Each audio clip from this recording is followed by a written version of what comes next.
Hello, and welcome back to Practically Political. I'm Dave Spencer, and as always, I'm joined with my two partners in crime, Ashley Davis, and Kurt Bardella. It's great to have you partners here, as always. So, boy, there's nothing to talk about as usual, but I thought we'd start off with the tariffs because a lot of the market seems to be hoping that by the incremental increases we've seen in most winning days over the last 2 or 3 weeks, seems to be betting that Trump's going to call it off. A lot of more conservative newspapers like the Wall Street Journal, there's an article today. Trump still has a chance to remake, not destroy international trade. So I wanted to check in with you folks and see what you think is going to happen and what should the president do, and is there any chance that he's actually going to do the right or smart thing? Why don't we start with you, Ashley? Well, first of all, welcome. I'm so happy to be on another episode, Dave and Kurt, with you. But I think, listen, with the recent announcement, with the UK trade agreement, I thought that was very interesting. Obviously, I was expecting Japan. India's preoccupied right now.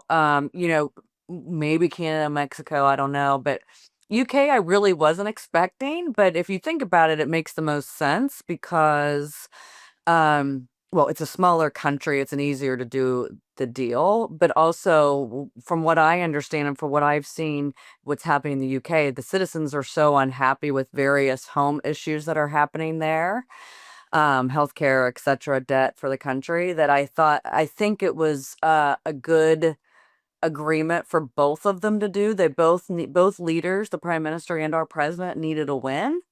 And I think that, listen, the devil's in the details. All the details are not out yet, but I thought in regards to tariffs in general, this needs to happen every week. So do you do Australia next? Do you do Japan after that? Do you do, Vietnam or whatever, or Thailand? If that starts happening, I think if you start seeing more and more of these, or one a week, so to speak, I think that then the markets start calming even more. But I mean, Kurt, what do you think? I mean, I know Democrats are a little upset because, they want the economy to still be bad. Yeah, well, okay. First of all, nobody's rooting for a bad economy. Um, but we are rooting for Donald Trump to fail. So yeah, kind of goes. You would Are absolutely you win. mad the Pope's not Republican, of American? The Pope is apparently not a big JD Vance fan. You look at some of his tweets; they have been very opposed to Donald Trump and some of the things he has done, which I find interesting. Yeah. I think you're right that if the White House can start knocking off trade deal after trade deal and building up some momentum, that can help stabilize the markets and the economy. Remember, they started this thing promising 90 deals in 90 days. Well, we've got one.